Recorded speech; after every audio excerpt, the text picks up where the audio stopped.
শবে বরাত সম্পর্কে কোরআন এবং হাদিসের আলোকে আলোচনা করবো ইনশাআল্লাহ। এই পৃথিবীতে সকল ইবাদতের মধ্যে বিধান প্রবেশ করানো হয়েছে, তার মধ্যে সবচেয়ে বেশি বিধান যার হাদিস বর্ণনা পাওয়া যায় শবে বরাত উপলক্ষে।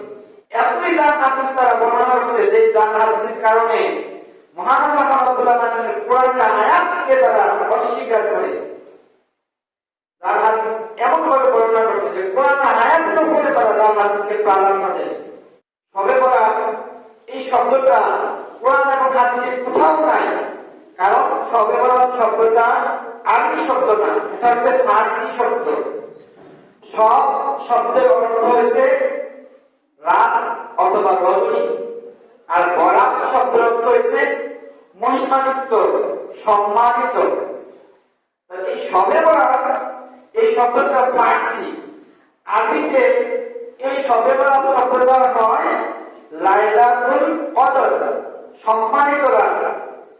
তাহলে এই লাইলাতুল কদর আল্লাহ রাব্বুল আলামিন কোন দিনকে বলেছেন পবিত্র কোরআনে? আর এই হাদিসের মাধ্যমে শাবান মাসের 14 তারিখ দিবাগত রাতে শবে বরাত এটাকে মানুষে বানিয়ে নিল। কিন্তু প্রকৃতপক্ষে কোরআনের আলোকে শবে বরাত মানে সম্মানিত রাত আল্লাহ রাব্বুল আলামিন দিয়েছেন লাইলাতুল কদরে। যেমন মহান আল্লাহ রাব্বুল আলামিন বলেন, ইন্না আনজালনাহু ফি লাইলাতিল কদর। আমি আল্লাহ রাব্বুল আলামিন এই সম্মানিত রাতের মাধ্যমে কোরআনকে নাযিল করেছি। আর এই সম্মানিত রাত, এই শবে বরাত হাদিসের আলোকে কোরআনের আলোকে লাইলাতুল কদরের রাতে শবে বরাত। কিন্তু আমরা এই হাদিসের মাধ্যমে শবে বরাতকে নিয়ে আসছি 14 তারিখ শাবান মাসের দিবাগত রাতের মাধ্যমে। এই হাদিসের মাধ্যমে তারা পবিত্র কোরআনের সূরা দুখানের একটি আয়াত আছে, ওই আয়াতে আল্লাহ রাব্বুল আলামিন বলেন, ইন্না আনজালনাহু ফি লাইলাতিন মুবারাকাতিন ইন্না কুন্না মুনজিরিন। আল্লাহ রাব্বুল আলামিন বলেন, এই সম্মানিত রাতের মাধ্যমে আমি কোরআন নাযিল করেছি। কিন্তু এই আয়াতকে অবমাননা করে কিছু আলেম বলেন যে এই আয়াত আল্লাহ নাযিল করেছে 14 শাবান দিবাগত রাতকে কেন্দ্র করে। তারা এই আয়াতের অবমাননা করে যে আয়াতটা নাযিল হয়েছে 14 তারিখ শাবান মাসের 14 তারিখ দিবাগত রাত শবে বরাতকে কেন্দ্র করে। কিন্তু এই আয়াতের আলোকে তারা বলে যে কোরআন নাযিল হয়েছে কোন তারিখে? শবে বরাতের রাতে, যে এটা শবে বরাতের আয়াত। কিন্তু আল্লাহ বলতেছেন ইন্না আনজালনাহু ফি লাইলাতিল কদর, মানে আমি কোরআন নাযিল করেছি মানে লাইলাতুল কদর। লাইলাতুল কদর কোন সময়? রমজান মাসের 20 তারিখের পরে যে কোনো বেজর রাতে। আল্লাহ রাব্বুল আলামিন বলেন, শাহরু রমাদানাল্লাযী উনজিলা ফীহিল কুরআন। আমি আল্লাহ রাব্বুল আলামিন রমজান মাসে কোরআন নাযিল করেছি যাতে করে তোমরা এই কোরআনের মাধ্যমে হেদায়েত পাও এবং কি এই কোরআনের মাধ্যমে তোমরা সত্য মিথ্যার পার্থক্য করতে পারো। সুবহানাল্লাহ। আল্লাহ এইভাবে অকথ্যভাবে দলিল দিয়ে রাখছেন যে আমি শাহরুর রমাদান মানে রমজান মাসে কোরআন নাযিল করেছি। কিন্তু কিছু আলেম এই আয়াতকে অপব্যাখ্যা করে তারপরে যে শবে বরাতে কোরআন নাযিল হয়েছে আল্লাহ রাব্বুল আলামিন আয়াতকে এভাবে উদ্ধৃত করে দেয় তারা হাদিসের মাধ্যমে। আর এই শবে বরাতের মাধ্যমে আমাদের সমাজের মধ্যে কত কুসংস্কার এবং বিদআত চালু করেছে। যেমন এই পৃথিবীতে প্রত্যেকটি ইবাদতের মাধ্যমে এই কিছু আলিমগণ বিদআত এবং কুসংস্কার জারি করছে। তার মধ্যে সবচেয়ে বেশি কুসংস্কার জারি করছে, বিদআত জারি করেছে, জাল হাদিস জারি করেছে শবে বরাতকে কেন্দ্র করে। তারা বলে যে এই রাতে মানুষের ভাগ্য লিখিত হয়, আগামী 1 বছর সে কি খাবে, তার ভাগ্য কি হবে, এগুলো বর্ণনা করা হয়। বাস্তব কথা হচ্ছে সত্য সম্পূর্ণ একটা ভুয়া কথা এবং বানোয়াট কথা।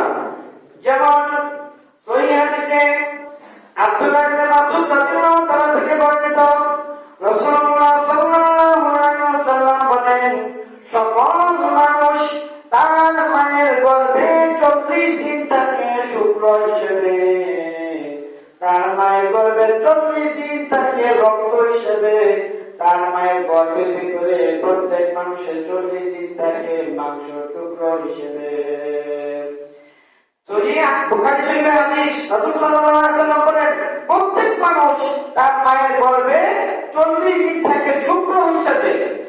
স্বামী স্ত্রী মা বাবার মিলনের মাধ্যমে যে শুক্র মায়ের গর্ভে প্রবেশ করে, ওই শুক্র হিসেবে আমরা 40 দিন মায়ের গর্ভে থাকি। তারপরে 40 দিনে আমরা রক্তে পরিণত থাকি। তারপরে 40 দিনে আমরা মাংসে পরিণত, মাংসের টুকরা পরিণত হই। এইভাবে যখন আমরা 4টি ধাপে ধাপে যখন মাংসে পরিণত হই, তখন আল্লাহ রাব্বুল আলামিন একদল ফেরেশতাকে বলে, ও আমার ফেরেশতা, আমার এই বান্দার রিজিক কি হবে তুমি লিখে দাও। আমার এই বান্দার রিজিক কি হবে তুমি লিখে দাও। তারপরে আল্লাহ রাব্বুল আলামিন বলেন, ও আমার ফেরেশতা, আমার বান্দা কোথায় ইন্তেকাল করবে সেটাও তুমি লিখে দাও। তখন ফেরেশতা লিখে দেয় আমার রিজিক কি হবে, আমি কোথায় মারা যাব। তারপরে আল্লাহ রাব্বুল আলামিন বলেন, ও ফেরেশতা, আমার বান্দার ভাগ্য কি আছে সেটাও তুমি লিখে দাও, এবং কি আমার বান্দার ভালো মন্দ কি আছে সেটাও তুমি লিখে দাও। এই হচ্ছে সহিহ হাদিস, যে আমরা দুনিয়াতে আসার আগেই আমাদের রিজিক কি হবে, আমাদের মৃত্যু কোথায় হবে, আমাদের খারাপ কি হবে, খারাপি কি হবে, আমাদের সুখ কি হবে, এগুলা আল্লাহ রাব্বুল আলামিন দুনিয়াতে আসার আগেই লিখে দেন। আরেকটি হাদিস আছে, রাসূল সাল্লাল্লাহু আলাইহি ওয়াসাল্লাম বলেন, এই দুনিয়া আসমান এবং পৃথিবী সৃষ্টি করার 50,000 বছর আগে আল্লাহ রাব্বুল আলামিন মানুষের তকদীর লিখে রেখেছে। আপনি জন্মেছি কতদিন হয়েছে, শুধু আপনার দিকে আকাশ সৃষ্টি, জমিন সৃষ্টি, তার চেয়ে 50,000 বছর আগে আল্লাহ রাব্বুল আলামিন আমাদের করণে কি হবে, বাকি কি হবে সম্পূর্ণ লিখে রেখেছেন। তাহলে এই সকল ব্যাপার কোথায় থেকে আসলো যে নতুন করে আবার লিখা হয় যে আমাদের কি হবে। আমাদের এই যে সকল ব্যাপার লেখা হয় না, আমাদের যে কি হবে আল্লাহ রাব্বুল আলামিন আমাদের জন্মের আগে এবং কি আকাশ এবং পৃথিবী সৃষ্টি করার 50,000 বছর আগে লিখে রাখা হয়।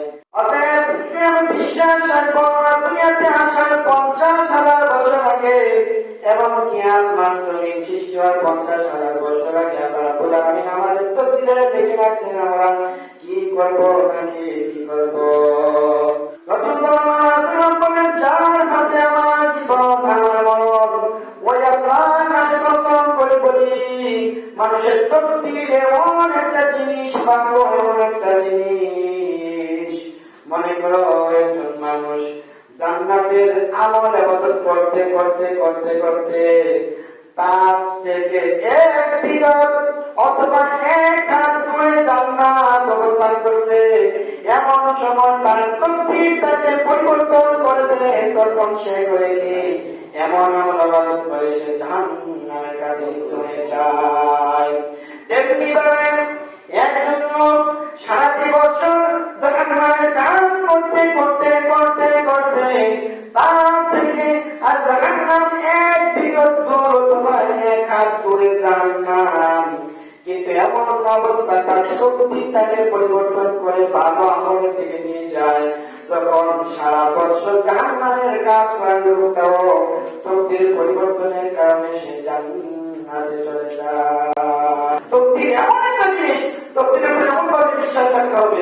সুতরাং সমাজের মধ্যে এই সকল বর্ণনাগুলোকে যে কুসংস্কার করা আছে সেগুলো বলতেছি। এই সকল বর্ণনাগুলোকে অনেক মানুষের হালুয়া রুটি তৈরি করে, আলহামদুলিল্লাহ বর্তমানে এটা কমে গেছে। হালুয়া রুটি তৈরি করে তারা তাদেরকে মনে করে অনেক বড় সওয়াবের কাজ, আর তারা যুক্তি দেয় রাসূল সাল্লাল্লাহু আলাইহি ওয়াসাল্লাম উহুদের যুদ্ধের ময়দানে গিয়ে রাসূল শক্ত খাবার খেতে পারতেন না, তরল খাবার খেতেন। এই জন্য রাসূলকে ভালোবেসে আমরাও হালুয়া রুটি খাওয়া আরম্ভ করে দিলাম। দেখেন, এই যে শতবরাত যেটা পালন করে কোন মাসে? শাবান মাসের 14 তারিখ পালন করা হয়। কিন্তু রাসূল সাল্লাল্লাহু আলাইহি ওয়াসাল্লাম উহুদের যুদ্ধ করছেন শাবান মাসের 7 তারিখ শনিবারে।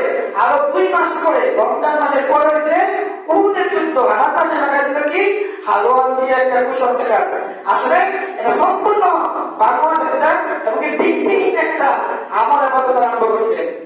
রাসূল সাল্লাল্লাহু আলাইহি ওয়াসাল্লাম ইসলামকে প্রতিষ্ঠা করার জন্য, ইসলামকে কায়েম করার জন্য শাবান মাসের 7 তারিখ শনিবারে যুদ্ধ করে নবীজির 2 দাঁত মোবারক শহীদ হয়ে যায়। কিন্তু আমরা রাসূল সাল্লাল্লাহু আলাইহি ওয়াসাল্লাম হকের পথে যুদ্ধ করেছিলাম, আমরা ওইটা আমলে ইবাদত না করিয়া একটা ছোট্ট একটা আমল আমাদের সমাজের মধ্যে সবরমাত উপলব্ধি জারি করে দিলাম যে হালুয়া রুটি তৈরি করা খাবার আয়োজন করি। এমনকি এমন কিছু পরিবার আছে এই বছর এই পরিবারের লোক মারা গেছে, তারা আগে থেকে করা আরম্ভ করে। পরিবার এমন আছে সবাইকে বিক্রি করে, অনেক জায়গায় বর্ধিত বিক্রি করে। আরেকটাও বলে না যে এটা কুসংস্কার, এটা কোথায় এটা কোথাও কোনো হাদিস নাই। এমনকি কি করে এই সবরমাত উপলক্ষে বিভিন্ন মসজিদ আছে, ওই মসজিদের মধ্যে আলোকসজ্জা করে। এমনও আছে কবরস্থানের মধ্যে জান্নাতি তৈরি আলোকসজ্জা করে। কিন্তু রাসূল সাল্লাল্লাহু আলাইহি ওয়াসাল্লাম বলে তোমরা কবর কিভাবে উপভোগের স্থান বানায় না। কবরের মাধ্যমে জান্নাতি তৈরি করে, পুরো মসজিদে জান্নাতি তৈরি করে এই সবরমাতকে উপলক্ষে করে। কিছু জানা যাচ্ছে যে সবরমাত উপলক্ষে কেউ যদি গোসল করে, গোসল করার সাথে সাথে তার গোসলের পানিকে যখন চলে যায় তখন তার শরীর থেকে গুনাহগুলো চলে যায়। সম্পূর্ণ জাল হাদিস ভুয়া কথা, কোথাও নাই, এগুলো ভুয়া কথা। এরকম অসংখ্য কথা হাদিস সমাজের মধ্যে আছে। অতএব আমরা এই ধারণা থেকে আমরা বেঁচে থাকতে হবে যে সবরমাতের উপলক্ষে গোসল করে গুনাহ মাফ হয়, সবরমাতের উপলক্ষে আলোকসজ্জা করলে সওয়াব হয়, সবরমাতের উপলক্ষে কবরস্থান জাগ্রত দিলে সওয়াব হয়। এবং এই সবরমাতের উপলক্ষে অনেক মসজিদে সম্পূর্ণ গ্রাম থেকে চাঁদা তুলে, চাউল তুলে, টাকা তুলে দুনিয়া এমনকি তামাকের ব্যবস্থা করে, গরুর গোশত বানায়, ছাগলের গোশত বানায়, এভাবে তারা বিরাট অনুষ্ঠান করে। সম্পূর্ণ বিরাট, এগুলো ইসলামের নাই। এবার তো অবশ্যই বেঁচে থাকতে হবে। কোরআন হাদিসে কোথাও নাই যে রাসূল সাল্লাল্লাহু আলাইহি ওয়াসাল্লাম সবরমাত উপলক্ষে এগুলা করার জন্য উম্মতকে নির্দেশ দিয়েছেন, সাহাবীরা করেছেন। কোথাও নাই এগুলা। সবে বাংলাদেশে লাইলাতুল কদর সম্মানিত নাম, যে রাতকে আমরা ঘোরানি সূরা কদরের মধ্যে বলছেন ইন্না আনজালনাহু ফি লাইলাতিল কদর। সবে বরাত সম্মানিত রাত হয়েছে যেটা রমজান মাসের 20 রোজা করে বেতন যে কোনো রাতের মধ্যে সবে বরাত।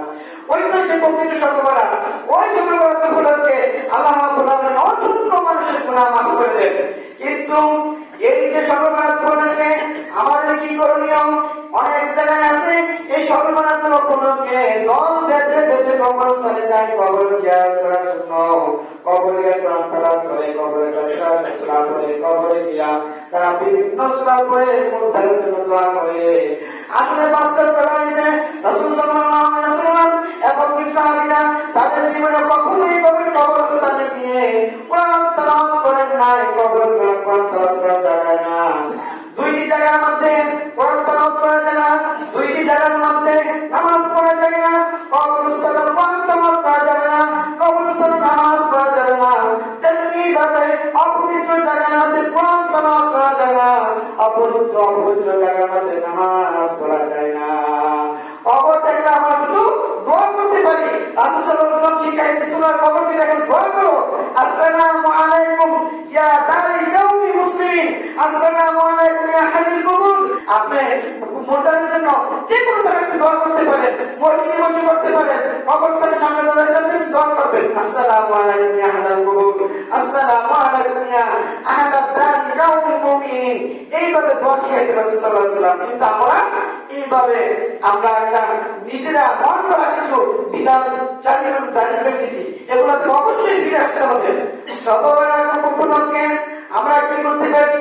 আয়েশা সিদ্দিকা রাদিয়াল্লাহু তাআলা আনহা থেকে বর্ণিত রাসূলুল্লাহ সাল্লাল্লাহু আলাইহি ওয়াসাল্লাম এই সর্বনাশ আসলে এত বেশি রোজা রাখতেন যে তিনি অন্য কোনো মাসে এত বেশি রোজা রাখতেন না। কারণ সামনে আমাদের রমজান মাস, শাবান মাসে কিছু রোজা রেখে আমরা রোজা রাখলাম, আমরা একটু মানে প্র্যাকটিস করতে পারি যে আমরা রোজা রাখা আরম্ভ করছি। হঠাৎ করে যে আমরা রমজান মাসে রোজা রাখি তখন আমরা শারীরিকভাবে অসুস্থ হয়ে যাই, কষ্ট হয়ে যায়, রোজা রাখি আমরা কাজ করতে পারি না। এই জন্য সুন্নত হইছে এই শাবান মাসে কিছু কিছু নফল রোজা রাখা। নফল রোজা রাখলে তখন আমরা এই রমজান মাসে রোজা রাখতে কোনো সমস্যা হবে না। অতএব আমরা যদি এই সুন্নতগুলো আসতে বলি আমরা কিছু নফল রোজা রাখি। আবার এই সর্বনাশ উপলক্ষে অনেক মসজিদের আইডিয়া বলে দেওয়া হয় যে সর্বনাশ উপলক্ষে আপনারা 2টা বা 3টা রোজা রাখবেন, কিন্তু রাসূল সাল্লাল্লাহু আলাইহি ওয়াসাল্লাম সহিহাদিসে কোথাও লেখা নাই যে সর্বনাশ উপলক্ষে নামাজ আছে বা রোজা আছে। কিন্তু না রোজা আছে, কোন রোজা? আযান দিনের রোজা বলা হয়। রাসূলুল্লাহ সাল্লাল্লাহু আলাইহি ওয়াসাল্লাম বলেন, আমার বন্ধু আল্লাহ রাব্বুল আলামিন আমাকে 3টি আমল করার জন্য কঠোরভাবে নির্দেশ দিয়েছেন। আমার বন্ধু আল্লাহ রাব্বুল আলামিন বলেছেন 3টি আমল করার জন্য। এই 3টি আমলের মধ্যে হইছে একটি হইছে আযান দিনের রোজা। প্রত্যেক আরবি মাসের 13 তারিখ, 14 তারিখ, 15 তারিখ এই 3টা রোজা রাসূল সাল্লাল্লাহু আলাইহি ওয়াসাল্লামকে রাখার জন্য আল্লাহ রাব্বুল আলামিন নির্দেশ দিয়েছিলেন। আরেকটি হচ্ছে তাহাজ্জুদের নামাজ, আরেকটি হচ্ছে সালাতুদ দুহা, যেটাকে ইশরাক নামাজ বলা হয়। রাসূল সাল্লাল্লাহু আলাইহি ওয়াসাল্লাম বলেন, আমার জীবন যতদিন থাকবে, আমি দুনিয়াতে যতদিন জীবিত থাকবো, আমি কোনোদিন এই আয়াতের রোজা ছাড়বো না, আমি কোনোদিন তাহাজ্জুদের নামাজ ছাড়বো না, আমি কোনোদিন এই সালাতুদ দুহা নামাজ ছাড়বো না। আরেকটি সহিহ হাদিস রাসূল সাল্লাল্লাহু আলাইহি ওয়াসাল্লাম বলেন, শাবান মাসের 14 তারিখ ইবাদতের রাতে, যেটাকে আমরা সর্ববরত মনে করি, রাসূল সাল্লাল্লাহু আলাইহি ওয়াসাল্লাম বলেন, মহান আল্লাহ রাব্বুল আলামিন সকল মানুষকে সাধারণ ক্ষমা করে দেন, 2 শ্রেণীর লোক ব্যতীত। এই যে শাবান মাস, যেটাকে আমরা সর্ববরত বলি, এই রাতে সকল মানুষকে আল্লাহ ক্ষমা করে দেন, 2 শ্রেণীর লোক ব্যতীত। কোন 2 শ্রেণী? তাদেরকে আল্লাহ ক্ষমা করেন না। রাসূল সাল্লাল্লাহু আলাইহি ওয়াসাল্লাম বলেন, এক শ্রেণীর লোক হলো মুশরিক, যারা শিরকের সাথে সম্পর্ক, যার গায়ের মধ্যে তাবিজ আছে, যার গায়ের মধ্যে বালা আছে, যার গায়ের মধ্যে বালা আছে, যার গায়ের মধ্যে কাইতুন আছে, যার গায়ের মধ্যে রূপ সুখের জন্য আংটি আছে, তাদেরকে আল্লাহ রাব্বুল আলামিন ক্ষমা করেন না। আর যে লোক কোন পীরের সাথে মুরিদ হইল, পীরের কাছে গিয়ে মুরিদ হইল যে পীর আমাকে ধরাই দিতে পারে, আমার সুবিধা অসুবিধা করতে পারে, ভালো মন্দ করতে পারে, বিপদে পড়লে আমার উদ্ধার করতে পারে, এই শিরিক যাদের সাথে আছে আল্লাহ রাব্বুল আলামিন তাদেরকে ক্ষমা করেন না। আরেক শ্রেণীর লোক হইল যারা হিংসা থেকে বেঁচে আছে, বিদ্বেষ থেকে বেঁচে আছে, যারা সবাইকে ভালোবাসে না, ভাইয়ের সাথে সম্পর্ক খারাপ, বোনের সাথে সম্পর্ক খারাপ, পাড়া প্রতিবেশীর সাথে সম্পর্ক খারাপ, মানুষের সাথে হিংসা আছে, এই 2 শ্রেণীর লোককে আল্লাহ রাব্বুল আলামিন এই সর্বভারতের রাতে তাদেরকে ক্ষমা করেন না। তা ব্যতীত সমস্ত মানুষকে আল্লাহ রাব্বুল আলামিন ক্ষমা করে দেন। এই রাতে নামাজ না পড়লে আপনি ক্ষমা পাইবেন, রোজা না রাখলে ক্ষমা পাইবেন। এই রাত্র হলে কিন্তু আলাদা করে নামাজ নাই, রোজা নাই, কিন্তু আপনি নামাজ পড়তে পারেন। কোন নামাজ পড়তে পারেন? নামাজ পড়তে পারেন, আনন্দ নামাজ পড়তে পারেন, নফল নামাজ পড়তে পারেন, রোজা রাখতে পারেন, কোন রোজা? নফল রোজা। কিন্তু সববার রোজা করতে পারবেন না, আর সববার রোজা করতে একটা বেদাত হয়ে যাবে। রোজা রাখলে একটা আয়াত দিতেন রোজা, আয়াত দিতেন রোজা রাখতে পারেন, নফল রোজা রাখতে পারেন, কিন্তু সকল রোজাগুলোকে কোন রোজা রাখতে পারবেন না। এই রাতে আপনি যে কোনো রাত্রে আপনি কি করতে পারেন? নামাজ পড়তে পারেন। কোন নামাজ? নফল নামাজ পড়তে পারেন, বিতের নামাজ পড়তে পারেন, তাহাজ্জুদের নামাজ পড়তে পারেন, আল্লাহর জিকির আজকে করতে পারেন, নিষেধ নাই। কিন্তু আপনি সর্ববেলা থেকে যদি নামাজ পড়েন তাহলে এটা সঠিক হবে না। আবার কিছু মানুষ মনে করে যে এইটাতে রূহ, মানুষের মৃত্যু রূহগুলো আমাদের ঘরে আছে। আসলে না, মানুষের সঠিক ব্যাখ্যা করতে না কোরআনের। কারণ আল্লাহ বলছেন যে রূহ শব্দটি যে জীবনের রাস্তাটাকে বলা হয়েছে, হয়েছে সূরা কদরে রূহ সম্পর্ক জিব্রাইল যেই রাতে আল্লাহ জিব্রাইল আলাইহিস সালামকে পাঠায় কোন রাতে কদরের রাতে কিন্তু কিছু আলেমেরা অবমাননা বলছে যে এই রূহ হইছে ওই মৃত্যু মানুষের রূহগুলো বাড়িতে আসে এই উপলক্ষে অনেক জায়গায় ঘরের মধ্যে আগরবাতি মোমবাতি এরকম করে এবং যে বিধবা মহিলা আছে এই বিধবা মহিলাটা সাজগুজ করে তার ঘরের মধ্যে বসে থাকে আজকে আমার স্বামীর রূহ গোড়া দিব কত বড় কুসংস্কার আবার বলে যে এই রাতে আল্লাহ রাব্বুল আলামিন অনেক মানুষকে ক্ষমা করে দেবেন সহি হাদিস শুনেন রাসূলুল্লাহ সাল্লাল্লাহু আলাইহি ওয়াসাল্লাম বলেন মহান আল্লাহ রাব্বুল আলামিন প্রত্যেক রাতে এক তৃতীয়াংশে বদর আকাশে নেমে আসেন আল্লাহ রাব্বুল আলামিন তাকে আরশে থেকে ওইখান থেকে প্রত্যেক রাতে এক তৃতীয়াংশে রাত 2টা 3টা দিকে আবার প্রথম আকাশে আসেন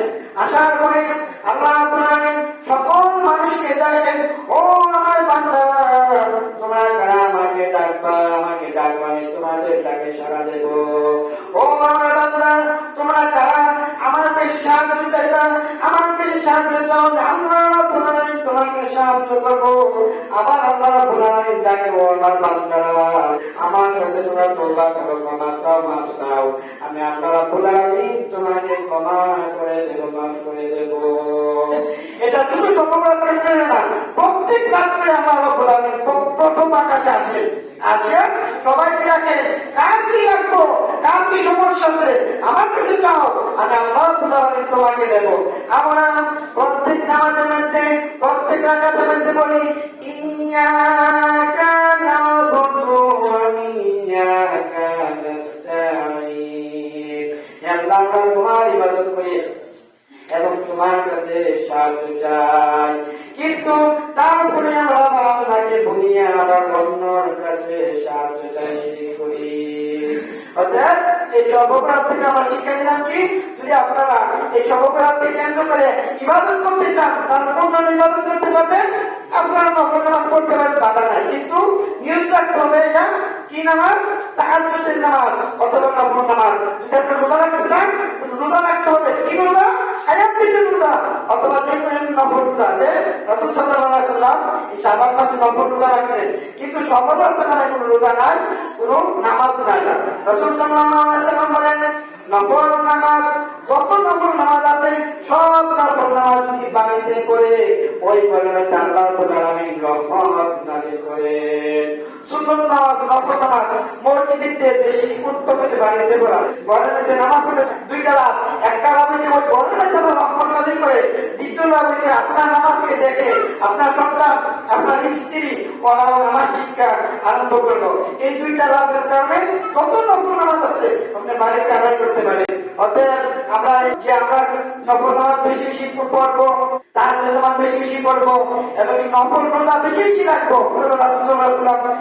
অধিকাংশ দিনে রাসূল সাল্লাল্লাহু আলাইহি ওয়াসাল্লাম নফল রোজা রাখতেন যাতে সামনে রমজান মাসের ভিতরে আমাদের কোনো সমস্যা না হয় অর্থাৎ আমরা এই আলোচনাতে শিক্ষা নিলাম আমরা সর্বপ্রাণ আছে ঠিক আছে কিন্তু এটার নামে কোন নামাজ নাই এটার নামে কোন রোজা নাই রোজা রাখতে পারবেন রোজা রাখতে পারবেন নফল রোজা নামাজ পড়তে পারবেন তাহাজ্জুদের নামাজ পড়তে পারবেন নফল নামাজ অতএব এগুলো আমরা করবো আর আমার যে ধারণাটা ছিল এই যে এই রাতে কেন্দ্র করে রূপগুলা বাড়িতে আসে এগুলো বর্জন করবেন এই রাতে গোসল করে গোনা মাফ হয় এটাও বর্জন করবেন এই রাতে আদর্শটা করলে অনেক জায়গা আছে মিলাদ পালন করে বাবার অনুষ্ঠান করে এগুলো সেখানে দাঁড়িয়ে যায় এগুলো তো অবশ্যই বেঁচে থাকতে হবে কারণ যার হাদিস পালন করা এত বড় অপরাধ বুখারী শরীফে 106 নম্বর হাদিস বুখারী শরীফে 109 নম্বর হাদিস রাসূল সাল্লাল্লাহু আলাইহি ওয়াসাল্লাম বলেন আমার নামে কেউ যদি মিথ্যা আমল করে আমার নামে কেউ যদি মিথ্যা প্রচার করে